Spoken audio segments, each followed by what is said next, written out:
Good morning and welcome back friends to my channel simplified maths. આપણું chapter 3 ચાલી રહ્યું છે, ત્રિકોણમિતીય વિધેયો. આજે એનું લેક્ચર 5 ચાલુ કરી રહ્યો છું. છેલ્લા લેક્ચરમાં આપણે સ્વાધ્યાય 3.1 એ કમ્પ્લીટ કરેલું. એમાં ખાસ કરીને પેલા કૂટ પ્રશ્નો જે હતા, બરાબર, જેમાં L = r થીટાનો ઉપયોગ કરીને આપણે દાખલાઓ ગણેલા હતા. ઓકે, હવે આ ચેપ્ટરનું ટાઇટલ હવે આવે છે દોસ્તો, અને એ છે ત્રિકોણમિતીય વિધેયો. મતલબ કે હવે આપણે વ્યાખ્યાયિત કરીએ છીએ બધા જ ત્રિકોણમિતીય વિધેયો, એટલે કે સાઇન, કોસ, ટેન વગેરે. ઓકે, હવે બધાની વ્યાખ્યા હવે આપણે સ્ટાર્ટ થાય છે, રાઈટ. આ મોસ્ટ IMP ટોપિક કહી શકાય, કારણ કે અત્યાર સુધીનું જે હતું એ બધું આ ટોપિક સમજવા માટેની જે જરૂરી ઇન્ટ્રોડક્શન હોય એ આપણે 3.1 સુધી ભણ્યા છીએ. ઓકે, હવે ત્રિકોણમિતીય વિધેયો, હવે એમાં એકચ્યુઅલમાં હું 6 વિધેયની અલગ અલગ વ્યાખ્યા નથી આપવાનો, સાઇનની અલગ, કોસની અલગ, એવું નહીં. ઓકે, જો તમારી પાસે સ્ટેટ બોર્ડની બુક્સ પડી હોય ને દોસ્તો, સેમિસ્ટર સિસ્ટમમાં જે આપણી ગુજરાત સ્ટેટ બોર્ડની બુક્સ હોય, તો એમાં જે સાઇન ને કોસની ને વ્યાખ્યાઓ આપી છે એ વધારે ક્લિયર છે આના કરતાં.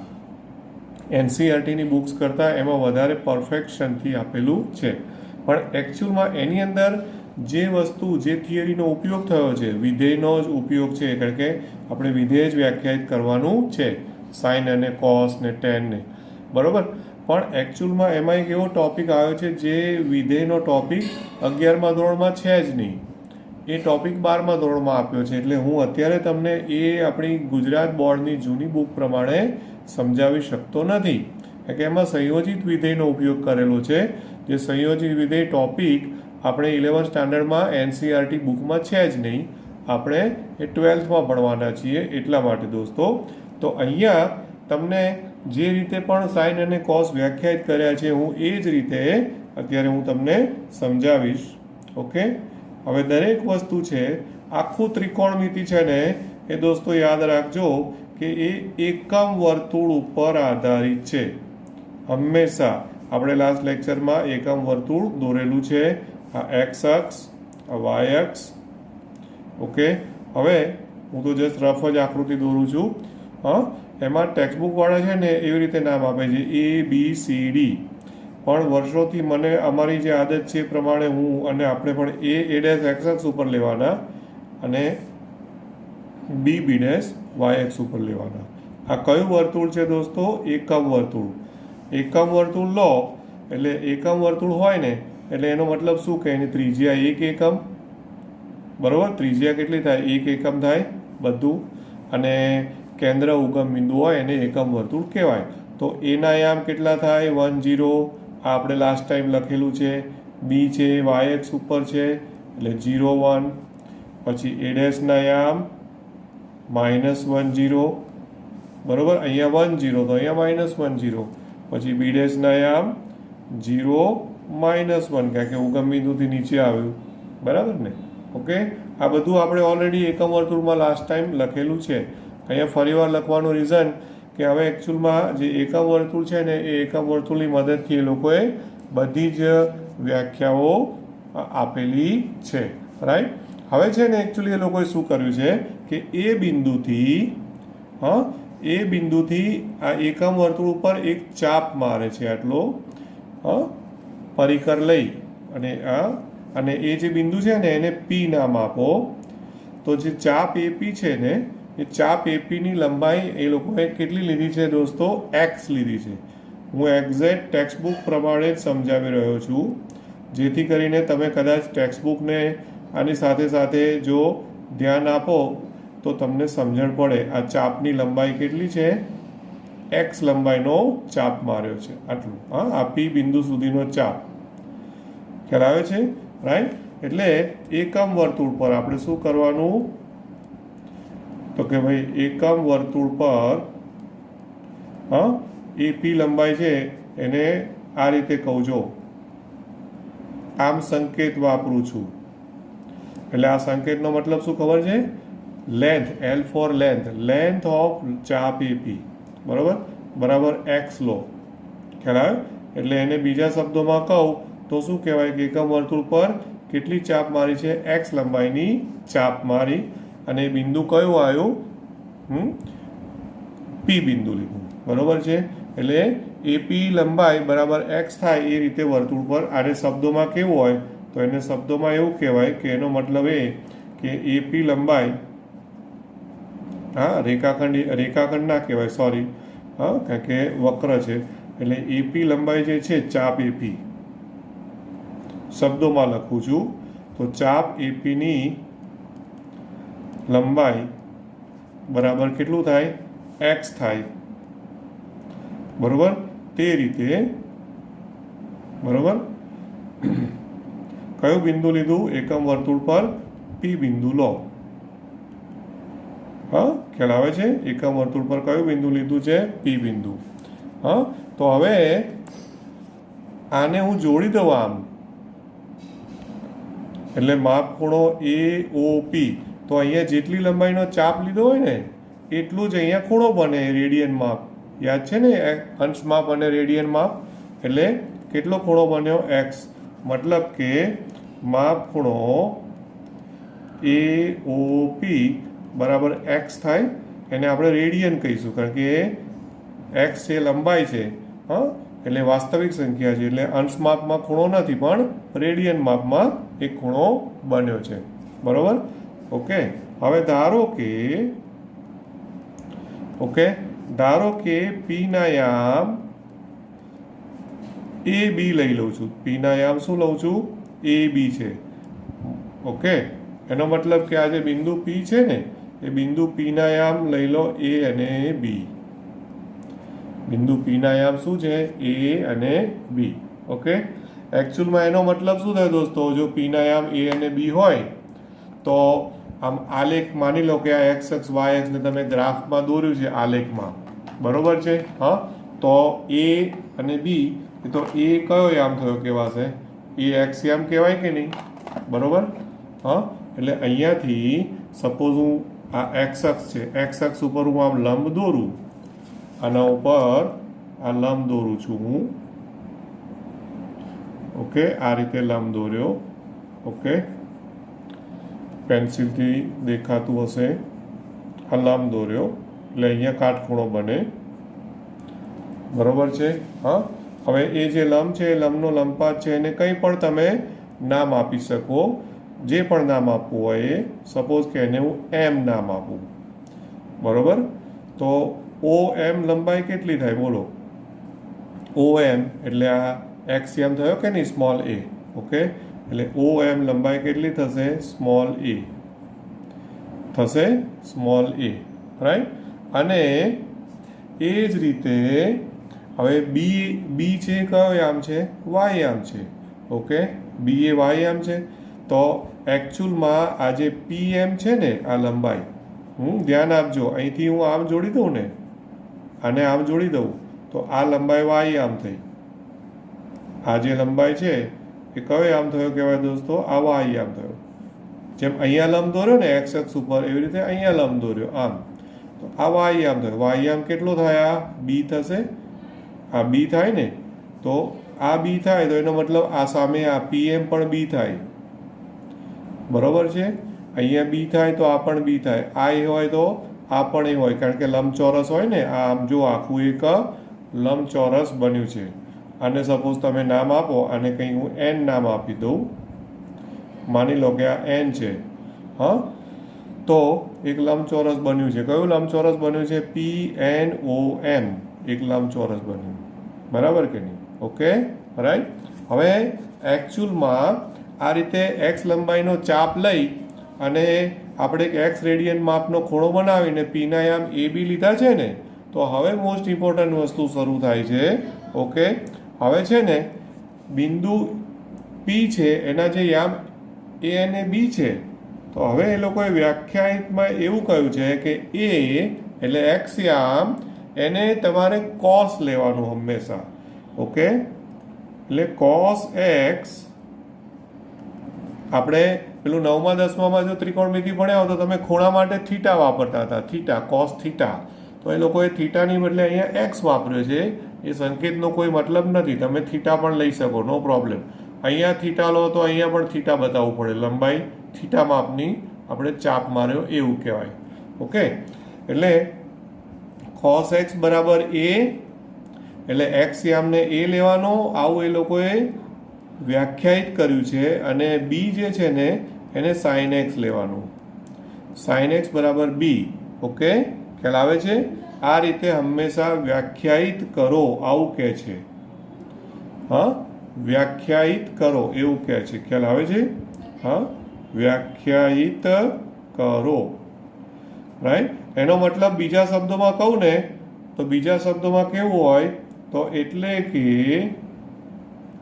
એને બીજા શબ્દોમાં હું એવું કહું કે એકમ વર્તુળ પર આ પી બિંદુ છે, એવી રીતે એકમ વર્તુળ પર તો કેટલા બિંદુઓ છે દોસ્તો? અસંખ્ય, અનંત બિંદુઓ છે. રાઈટ, હે ને? અનંત બિંદુઓ છે કે નહીં? તો આ એક પી છે. એવી રીતે કોઈ પણ દાખલા તરીકે એના યામ શું છે? 1 0. તો 1 શું બતાવે છે?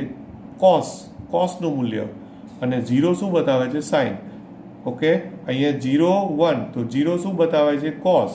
અને 1 શું બતાવે છે? સાઇન. ખૂણો કોઈ બી હોય. અહીંયા બી આગળ કયો ખૂણો બન્યો? 90°. એ આગળ કયો ખૂણો બન્યો? 0°. એ ડેશ આગળ કયો ખૂણો બન્યો? 180. તો 180 ની સાપેક્ષ કોસનું મૂલ્ય કેટલું? -1. સાઇનનું મૂલ્ય કેટલું? 0. અહીંયા કયો ખૂણો બન્યો? બી ડેશ આગળ 270. કારણ કે 90 90 90 થાય ને, 9 તેરી 27, 270 બન્યા. તો 270° ની સાપેક્ષે કોસનું મૂલ્ય 0 અને સાઇનનું મૂલ્ય -1. મતલબ હંમેશા શું યાદ રાખવાનું કે એકમ વર્તુળ પરની કોઈ પણ ક્રમયુગ જોડ લો. ઓકે, એકમ વર્તુળ પર બરાબર કોઈ પણ બિંદુ, રાઈટ, કોઈ પણ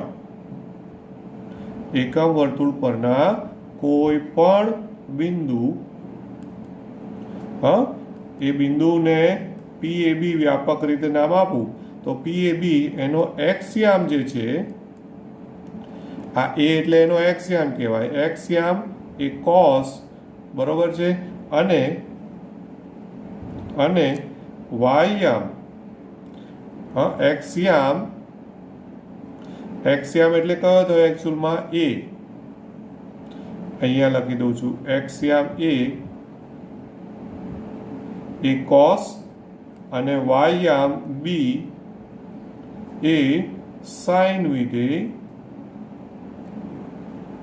દર્શાવે છે, અથવા તો સાઇન વિધેય ની રજૂઆત કરે છે. હા, એટલે મેં એને બીજા શબ્દોમાં લખ્યું છે. શું? કે cos x બરાબર a અને sin x બરાબર b વ્યાખ્યાયિત કરો. એટલે એનો મતલબ એ કે એકમ વર્તુળ પરનું આ બિંદુ P ગમે ત્યાં હોય દોસ્તો, આ લંબાઈનું ચાપ માર્યું તો PAB આવ્યું. એની બદલે તમે ચાપની લંબાઈ બદલો. P અહીંયા લઈ લો, P અહીંયા લઈ લો, અહીંયા લઈ લો, P કોઈ પણ જગ્યાએ એકમ વર્તુળ પર લઈ લો. પણ એકમ વર્તુળ પરના કોઈ પણ બિંદુ PAB નો એક્સ યામ, બરોબર, એક્સ યામને આપણે સંકેતમાં શું નામ આપ્યું છે? Small a. તો એક્સ યામ a એ કોસ અને વાય યામ b એ સાઇન વિધેય દર્શાવે છે. બરોબર, કોસ અહીંયા લખી દઉં વિધેય, કોસ વિધેય, અને વાય યામ b એ સાઇન વિધેય દર્શાવે છે. ઓકે, ખ્યાલ આવે છે આમાં? અચ્છા, હવે જોજો, એક તમને સરપ્રાઇઝિંગ વસ્તુ જોવા મળશે. તમે 10મા ધોરણમાં એમાં નિત્યસમ શીખ્યા છો. મેં તમને ચેપ્ટરના સ્ટાર્ટિંગમાં રિવિઝનમાં નિત્યસમ આપેલું. અને નિત્યસમ શું હતું કે ભાઈ cos square theta plus sine square theta equal to 1. યાદ છે ને? cos square theta plus sine square theta equal to 1. તો અહીંયા હવે તમે ધ્યાનથી જોજો, આ PMO, આ કાટકોણ ત્રિકોણ છે, કાટકોણ ત્રિકોણ PMO માં હવે ધ્યાન આપજો. ઓકે, કાટકોણ ત્રિકોણ કયો છે? કાટકોણ, એટલે એમાં પાયથાગોરસ લાગી શકે ને? PMO, બરાબર. તો એમાં ત્રિકોણને ધ્યાનથી જોશો તમે તો PM² વત્તા OM² is equal to OP square.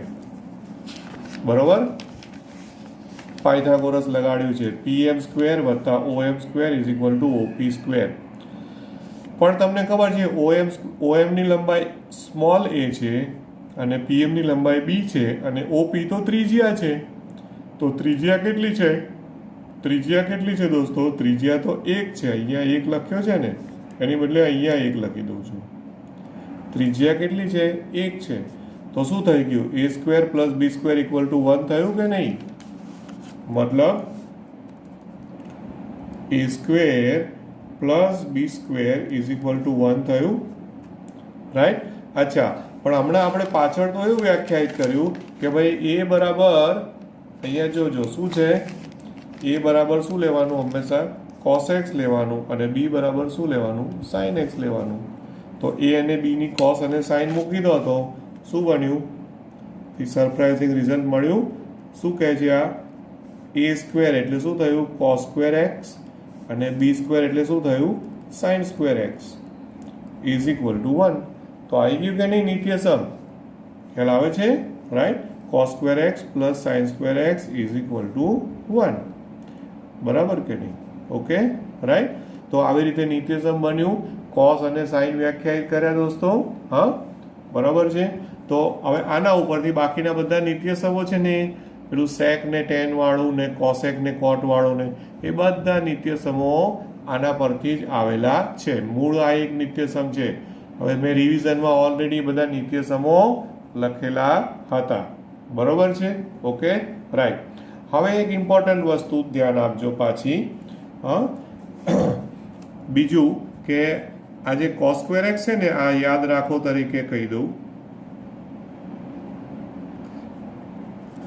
કે એમાં ઘણી વખત છોકરાઓને કન્ફ્યુઝન થતું હોય છે કે જો આવું આવે ક્યાંક લખેલું cos x નો હોલ સ્ક્વેર આવે તો એને cos સ્ક્વેર એક્સ જ કહેવાય દોસ્તો. cos x નો હોલ સ્ક્વેર એટલે cos સ્ક્વેર એક્સ જ છે. એમાં x નો સ્ક્વેર નથી થતો, cos નો સ્ક્વેર થાય છે. x તો ખૂણો છે એટલે ખૂણો તો જે છે એનો એ જ રહે, ખાલી cos નો વર્ગ લખવાનો. ધ્યાન રાખજો. એટલે ધારો કે sin x હોય, sin x નો સ્ક્વેર હોય તો એને તમે sin સ્ક્વેર એક્સ લખી શકો. ઓકે, બરોબર. હવે બહુ જ ઇમ્પોર્ટન્ટ અગત્યની નોંધ તરફ જઈ રહ્યો છું. આપણે sin અને cos ની વ્યાખ્યા આપી દોસ્તો, રાઈટ? એકવાર sin ને cos ની વ્યાખ્યા આપો પછી એના ઉપરથી બાકી બધા વ્યાખ્યાયિત થશે. મતલબ sec તો કે cos નું વ્યસ્ત, cosec એટલે sin નું વ્યસ્ત, tan તો sin અને cos નો ભાગાકાર, અને cot એટલે cos અને sin નો ભાગાકાર. બરોબર. અને આપણે જે 9મા 10મામાં કંઈ ઉપયોગ કર્યો છે, સામેની બાજુ, પાસેની બાજુ, કર્ણ, એ તો બધું આપણે ભૂલવાનું નથી જ, એ તો બધું આવશે જ. પણ અહીંયા હવે sin અને cos ને બધાને વિધેયો તરીકે વ્યાખ્યાયિત કરે છે એટલે એના પ્રદેશ ને સહપ્રદેશ અને વિસ્તારને એ બધી ચર્ચા કરવાની આવશે. ઓકે, હવે એ બધી ચર્ચા કરું ને એ પહેલા થોડુંક ઇમ્પોર્ટન્ટ નોંધમાં આ નંબર 1 અને હવે બીજી એક વસ્તુ પણ તમને આપી દઉં છું સાથે સાથે. હવે છે ને આમાં મારે વારંવાર તમને એકમ વર્તુળ દોરી અને સમજાવવું પડે. હા, આ એકમ વર્તુળ છે, કારણ કે એકમ વર્તુળ દોર્યા વગર જો આપણે સમજવા જઈશું ને તો એવું થશે કે હું બોલીશ પણ તમને જો વર્તુળ મગજમાં ક્લિયર નહીં હોય તો તમે સમજી નહીં શકો કે હું શું કહેવા માગું છું. એના આમ છે 1 0, આ છે 0 1, એ ડેશના -1 0 અને આ છે 0 -1. હવે આને છે ને પ્રારંભ બિંદુ ગણવાનું દોસ્તો. આ પ્રારંભ બિંદુ છે. સમજજો બરાબર. હવે આ પ્રારંભ બિંદુ છે તો પ્રારંભ બિંદુને સાપેક્ષ x બરાબર 0 થી શરૂ કરું. x બરાબર 0, પછી અહીંયા આવ્યા, અહીંયા તો કેટલું આવ્યું કહેવાય? આ π/2. હવે હું રેડિયનમાં લખું છું. π/2 એટલે 90° બન્યો કે નહીં? હા, 90° એટલે π/2 અહીંયા બી ને સાપેક્ષ. પછી એ ડેશને સાપેક્ષ કેટલો ખૂણો બન્યો? 180. 180 છે તો એને કેટલા કહેવાય? π. 180 શું કહેવાય? π. પછી આ બી ડેશની સાપેક્ષે કેટલા બન્યા? 90 90 90 9 તેરી 27 270. તો 270 ને મારે જો લખવું હોય તો અહીંયા આપણે એક્સ લીધું છે, આ પણ એક્સ છે, તો અહીંયા એક્સ બરાબર શું થશે? બી ડેશ ને સાપેક્ષે તો 3π/2 થાય દોસ્તો. ઓકે, કેટલું થાય? 3π/2 270. હવે કેવી રીતે યાદ રાખશો આ બધું અંશને રેડિયનમાં? તો બહુ એકદમ સિમ્પલ લોજિક છે. એક ચરણ ફરો એટલે π/2. સાંભળજો, π/2 વત્તા π/2 વત્તા π/2 થયા 3π/2. ખ્યાલ આવે છે ને? 3 ચરણ, એક ચરણ એટલે π/2. તો હવે મને કહો ચોથું ચરણ આવશે, આખું ચક્કર મારશો એટલે શું થશે? π/2 વત્તા π/2 વત્તા π/2 વત્તા π/2. 4 વખત π/2 આવ્યા. તો જેવી રીતે 3π/2 લખ્યા એવી રીતે શું થાય? 4π/2. પણ 4π/2 એટલે તો ઉપર નીચેથી બે બે ઉડી જાય, એટલે આખું ચક્કર મારી એક પરિભ્રમણ પૂરું કર્યું એટલે 2π આવી ગયું દોસ્તો. બરોબર. તો હવે એક વસ્તુ તમે માર્ક કરી, અત્યારે હું એકમ વર્તુળ પર કઈ દિશામાં ચક્કર મારી રહ્યો છું? આમ, ધન દિશામાં. આ કઈ દિશા છે? આને ધન દિશા કહેવાય. ધન દિશાને બીજું શું કહેવાય? વિષમ ઘડી, એન્ટી ક્લોકવાઇઝ. આ રીતે. બરાબર ને? ઓકે. અચ્છા, હવે એકમ વર્તુળ પર પરિભ્રમણ તો મતલબ ચક્કર તો માર્યા જ કરાય, એનો કોઈ એન્ડ નથી, એનો કોઈ જ અંત નથી દોસ્તો. તો π/2 મેં એવું મગજમાં ફિટ કર્યું છે કે એક એક ચરણે π/2 ઉમેરતા જાઓ. તો અહીંયા આવ્યા તો કેટલી વાર π/2 આવ્યા? 4 વખત આવ્યા. હજુ ફરી અહીંયા આવો તો π/2 પાંચમી વખત આવે કે નહીં? તો અહીંયા હવે નેક્સ્ટ શું આવશે ખબર છે? 5π/2.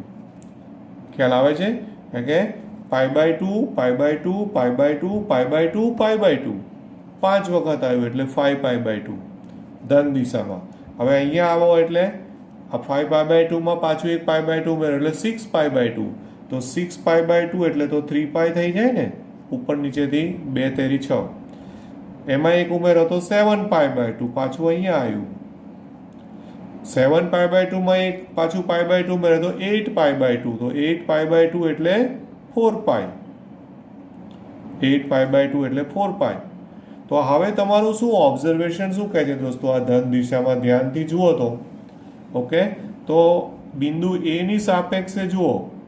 પહેલા બિંદુ એ નું જ જોજો ખાલી. 0 2π 4π. તો હવે તમે આઈડિયા આવે નેક્સ્ટ શું આવશે? નેક્સ્ટ શું આવે બોલો? 6π આવે કે નહીં? 0 પછી 2 4 બધી બેકી સંખ્યાઓ, પાઈનો બેકી ગુણક આવે કે નહીં? ખ્યાલ આવે છે? રાઈટ. તો આમાં તમે જુઓ કે ધન દિશામાં તમે આગળ વધો, બિંદુ એ, બિંદુ એ ની સાપેક્ષે બરોબર x બરાબર 0 લઈ ને ધન દિશામાં આપણે ફરીએ, ધન દિશામાં એકમ વર્તુળ પર બરોબર આપણે ફરીએ, પરિભ્રમણ કરો. ફરીએ મતલબ શું કહેવાય? પરિભ્રમણ કરતા. રાઈટ. કરીએ તો આકૃતિમાં જે દર્શાવ્યું છે એ આકૃતિ મુજબ હવે ધ્યાન આપજો. બિંદુ એ છે, બિંદુ એ. તો બિંદુ એ ની સાપેક્ષે x નું મૂલ્ય કયું આવે બોલો? બિંદુ એ હમણાં જોયું આપણે 0 2π 4π પછી શું આવશે? 6π 8π બધા બેકી આવશે કે નહીં? તો બિંદુ એ ને સંગત તમે જુઓ કે x નું મૂલ્ય બધી બેકી સંખ્યાઓને હું વ્યાપક રીતે કહું તો હું એને આવું કહી શકું 2nπ n belongs to z. હવે n belongs to z કીધા છે એટલે ધન દિશા બી આવી ગઈ, ઋણ દિશા બી આવી ગઈ. ઋણ દિશાની આકૃતિ હું હમણાં પછી દોરું છું. અહીંયા ધન દિશામાં ઓબ્લિક, ઋણ દિશામાં એવું લખું છું. એટલે ઋણ દિશાની હું હમણાં આકૃતિ દોરું ને ત્યારે હું ફરીવાર આ રીતના પાછું લખીશ નહીં. ધન દિશા અને ઋણ દિશા બંનેમાં આવું જ આવશે 2nπ n belongs to z. બરોબર છે. ઓકે, પછી એ ડેશ જુઓ તો એ ડેશ, તો એ ડેશ ને સંગત આ વ્યાપક છે ને તમારે યાદ રાખવું પડશે હો, કારણ કે એનું કામ પડશે. તો એ ડેશ ને સંગત એક્સ બરાબર, તો હવે એમાં જુઓ તો પહેલું કયું આવ્યું? પાઈ. પાઈ પછી શું આવ્યું? 3 પાઈ. બરાબર, એટલે હવે નેક્સ્ટ શું આવશે? હા, પાઈ 3 પાઈ, તો નેક્સ્ટ શું આવશે? 5 પાઈ. પછી શું આવશે? 7 પાઈ. હે ને? તો 1 3 5 7 એવું આવે છે. એટલે શું થયું? બધા પાઈના સહગુણકો એકી સંખ્યાઓ આવી કે નહીં? રાઈટ. તો હું આવું કહી શકું એને વ્યાપક રીતે, અહીંયા જેમ 2n પાઈ એટલે આમાં બધું બેકી જ આવશે. જો આમાં બધું બેકી સંખ્યાઓ જ આવે. 0 મૂકો તો 0 આવે, 1 મૂકો તો 2 આવે, 2 મૂકો તો 4 આવે, 3 મૂકો તો 6 આવે. એવી રીતે 2n - 1 પાઈ કરો, n belongs to z. Okay, n belongs to z. તો હવે આમાં તમે n બરાબર 0 મૂકો, n બરાબર 1 મૂકો. આમાં 2n - 1 બી કરાય ને પ્લસ પણ કરાય, બંને ચાલે. ઓકે, અત્યારે હું +1 લખું છું એટલે તમને પેલું ધન દિશાનું કન્ફ્યુઝન ના થાય. એટલે n બરાબર 0 લઉં તો 0 લો તો પાઈ, એટલે પેલું બિંદુ પાઈ આવ્યું. પછી n બરાબર 1 લો તો 2 + 1 3 પાઈ આવ્યું. n બરાબર 2 લો તો 2 × 2 = 4 + 1 એટલે 5 પાઈ આવ્યું. ખ્યાલ આવે છે કે નહીં? તો આ રીતે બધા કિંમતો તમને અહીંયા મળતી જશે. અહીંયા બીજો આ બધી. હવે મને કહેજો, એ ડેશ ને સંગત આવ્યું, એ રીતે બી ને સંગત, બી ને સંગત બોલો. તો બી ને સંગત હવે જોજો, પહેલી કઈ કિંમત આવી? 5/2. હા, પાઈ/2. પછી કઈ આવી? 5 પાઈ/2. તો જો છેદમાં 2 તો ફિક્સ જ છે, આપણે ખાલી અંશ જ જોવાનો. હા, અંશ જ જોવાનો. અંશમાં પહેલું પાઈ છે, પાઈ પછી 5 પાઈ છે, તો કેટલા તફાવત કેટલો થયો? 4 નો તફાવત થયો કે નહીં? અહીંયા પાઈ એટલે 1 પાઈ, 5 પાઈ. તો આના પછી નેક્સ્ટ કયું આવશે? 4 નો તફાવત, એટલે નેક્સ્ટ કયું આવશે? 9 પાઈ. 5 ને 4 9, હા, 9 પાઈ/2. પછી નેક્સ્ટ કયું આવશે? 13 પાઈ/2, એટલે કે 13 પાઈ/2. 4 ઉમેરતા જવાના અંશમાં. 5 9 13 17 એ બધા અહીંયા આવે છે કે નહીં? Okay, right. હવે એને પણ મારે આવી જ રીતે વ્યાપક લખવું છે. તો બી ને સંગત, હા, બી ને સંગત જો હું x બરાબર લખું તો મારે એવી કંઈક કિંમત લખવાની આવો ગુણ કે જેમાં આ બી ને લગતી કિંમતો જ બધી આવે. હા, તો જો 4 નો તફાવત છે, છેદમાં 2 છે, હા, એટલે આ એક વસ્તુ ધ્યાનમાં રાખવાની હો. 4 નો તફાવત છે એટલે 4n લખી દીધા મેં, અને પાઈ/2 બધામાં જ છે. પાઈ/2 તો છે જ. હવે અહીંયા હું શું લખું જેથી મને આ પાઈ/2 મળી જાય? તો સપોઝ કે મેં 4n + 1 પાઈ/2 લખ્યા. ધ્યાન આપજો, એટલે 4 નો તફાવત આવ્યો. હવે ચેક કરો, પહેલા n બરાબર 0 મૂકો. n બરાબર 0 મૂકો તો આ પદ ગયું, એટલે પાઈ/2, તો પાઈ/2 આવ્યું. પછી n બરાબર 1 મૂકો, 4 ને 1 5, તો 5 પાઈ/2 આવ્યું. પછી n બરાબર 2 મૂકો, 4 × 2 = 8 + 1 9 પાઈ/2, એટલે નેક્સ્ટ આવી ગયું. બધી કિંમતો મળી જાય છે દોસ્તો. ક્લિયર થાય છે? જો આ બહુ ધ્યાનથી શાંત મગજે સમજવાનું છે હો. હવે જે રીતે બી ને સંગત આ લખ્યું ને એવી જ રીતે ફાઇનલી હવે હું બી ડેશ ને સંગત બતાવું છું.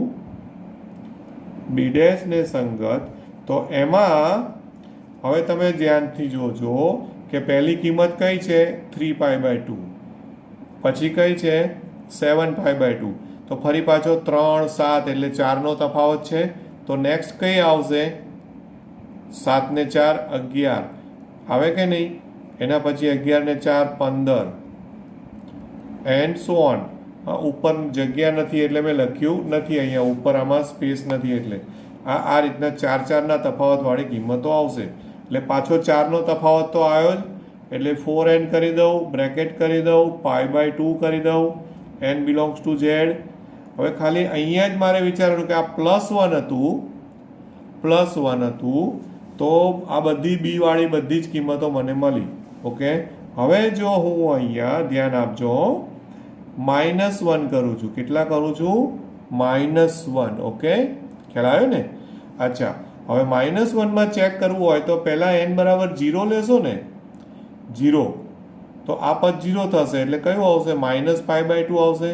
હજી મેં અહીંયા -π/2 લખ્યા નથી દોસ્તો, પણ એકચ્યુઅલમાં મેં હજી આ આકૃતિમાં કઈ દિશામાં ખૂણાઓ બતાવ્યા છે તમને? ધન દિશામાં. હું હમણાં બીજા પેજ ઉપર સેમ આકૃતિ દોરું છું ઋણ દિશામાં, એટલે તમે જોજો કે એમાં -π/2 અહીંયા આવી જશે. પછી n બરાબર 1 મૂકશો તો 4 × 4, 4 - 1 એટલે 3, 3π/2 તો આવી ગયું. પછી n બરાબર 2 મૂકો, 4 દુ 8, 8 - 1 7, 7π/2 મળ્યા.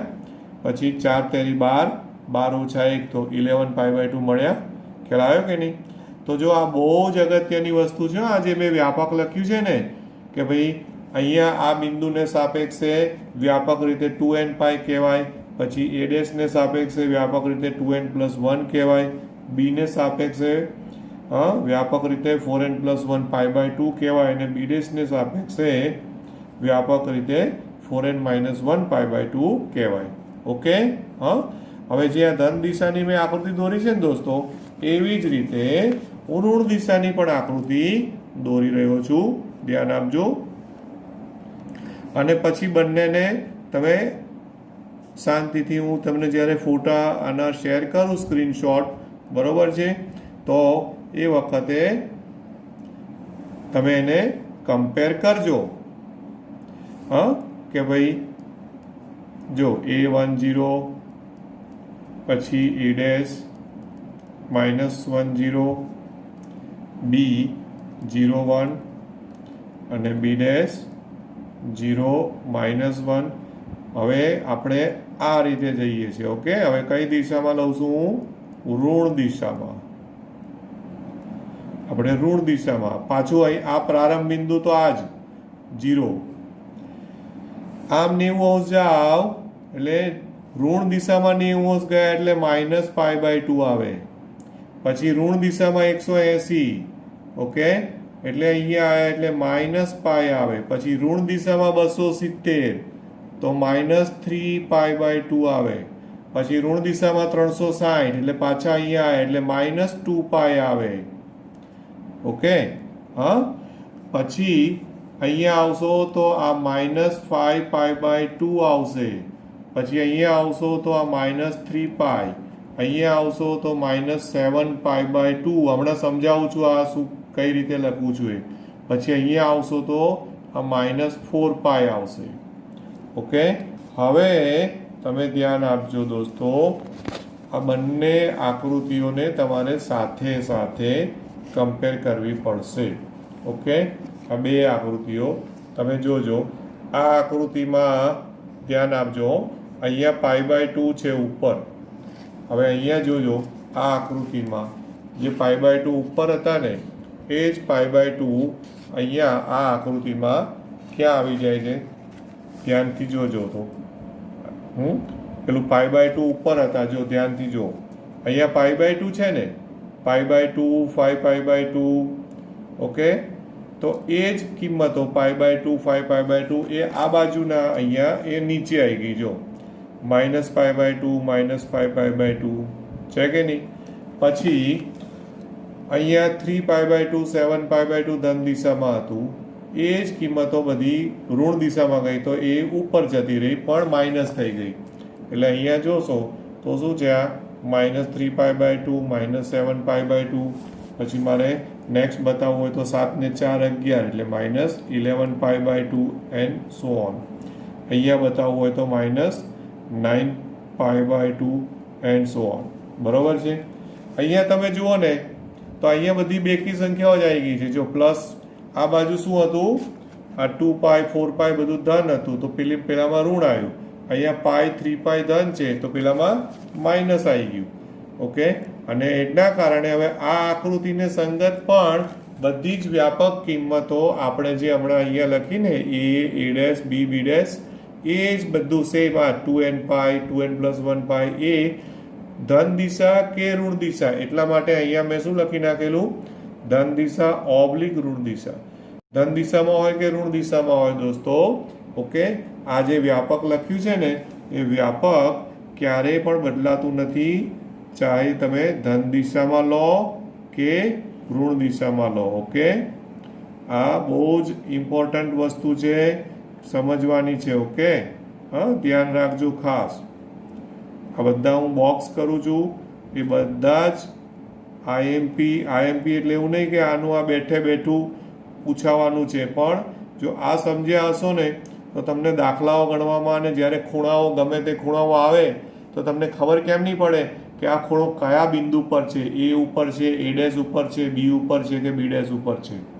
તો તમને આ બધું પરફેક્ટ ખબર હશે ને તો તમે ક્લિયરલી સમજી શકશો દોસ્તો. ઓકે, હા ને, એટલે આ ઋણ દિશામાં આકૃતિ દોરી છે. આ જે આકૃતિ છે એમાં આપણે ઋણ દિશાની આકૃતિ છે. બાકી વધારે લખતો નથી ડિટેલમાં આમાં હું, બરાબર, માં ખૂણા દર્શાવતી આકૃતિ છે. હા, બરોબર, આકૃતિ છે આ, ખ્યાલ આવે ને. અચ્છા, હવે બીજું એક બહુ જ અગત્યની વસ્તુ છે, એ પણ હું તમને સાથે સાથે આકૃતિ દોરીને જ સમજાવી દઉં છું, અહીંયા જ બતાવી દઉં છું. હા, ફરી પાછું આકૃતિ આમ તો ઉપર બી બતાવી શકત, પણ શું થાય કે પછી બહુ બધું ઉપર એકની એક આકૃતિમાં બહુ બધું બતાવીએ ને તો બધું તમને કન્ફ્યુઝન થઈ જાય અને મિક્સ થઈ જશે. એટલા માટે હું એ નથી બતાવતો, અલગ આકૃતિ દોરીને બતાવું છું. ઓકે, આકૃતિ બધી એની દર વખતે તમારે દોરવી પડે. ટેક્સ્ટબુકમાં ABCD નામ આપ્યા છે, મેં આપ્યું છે A ડેશ એક્સ અક્ષ ઉપર, B ડેશ વાય અક્ષ ઉપર. આટલું ધ્યાન રાખજો. આ 0 1 અને B ડેશ 0 -1. ઓકે, હવે આમાં યાદ એ રાખવાનું છે તમારે, આ યાદ રાખવાનું છે, ઓલ STC. ઓકે, આ જે યાદ રાખવામાં આપણી આ બીજી નોંધ હતી ને, આ જે છે ને એ નોંધ નંબર, આને નોંધ નંબર આપણે 2 આપીએ. ઓકે, આ નોંધ નંબર 2 ચાલતી હતી, તો હવે આ નોંધ નંબર 3 આવી છે. હા, વેરી ઇમ્પોર્ટન્ટ કરીને લખું છું. હવે ઓલ STC નો મતલબ શું ખબર છે? ઓલ એટલે બધા જ વિધેયો ધન, ઓલ એટલે બધા જ ધન, બધા જ વિધેયો ધન. કયા વિધેયો? 6 સાઇન, કોસ, સેક, કોસેક, ટેન, કોટ, બધા જ વિધેયો ધન. આ કયું ચરણ છે? પહેલું ચરણ. પછી S, તો S નો મતલબ કે માત્ર સાઇન ધન. હવે સાઇન ધન હોય તો સાઇનનું વ્યસ્ત શું છે? કોસેક, એટલે ઓટોમેટિક કોસેક ધન થાય, આપણે સાઇન યાદ રાખવાનું. પછી T એટલે ટેન ધન. ઓકે, હવે ટેન ધન હોય એટલે કોટ પણ ધન થાય. ઓકે, ટેન અને કોટ ધન. અને અહીંયા C એટલે કોસ. ઓકે, તો કોસ ધન એવું કહેવાય, કોસ ધન છે. એટલે કોસ ધન હોય તો કોસનું વ્યસ્ત શું છે? સેક. કોસનું વ્યસ્ત સેક છે, તમે જાણો છો, રાઈટ? એટલે કોસ અને સેક બંને ધન. તો હવે ફરીથી ઓલ STC, ઓલ એટલે બધા જ વિધેયો ધન, આમાં S એટલે સાઇન ધન, સાઇન ધન એટલે કોસેક પણ ધન, પછી આમાં ટેન ધન એટલે કોટ પણ ધન, અને કોસ ધન એટલે કે કોસ ધન એટલે સેક પણ ધન. બરાબર કે નહીં? આ રીતે પહેલું ચરણ, બીજું ચરણ, ત્રીજું ચરણ, ચોથું ચરણ. ચરણો તો તમને ખબર છે ને, આ પ્રથમ ચરણ કહેવાય, આ દ્વિતીય, આ તૃતીય અને આ ચતુર્થ ચરણ કહેવાય. ઓકે દોસ્તો? Okay, right? બોલો, આમાં કોઈ ડાઉટ ખરો? રાઈટ. હવે બહુ એક સિમ્પલ વસ્તુ તમને કહું, આ કેવી રીતે લાયા હશે એ ધારો કે તમારે ચેક કરવું હોય ને, તો એના માટે તમે જોજો કે કઈ રીતના સમજવાનું તમારે દોસ્તો, કે આ એક્સ અક્ષ છે.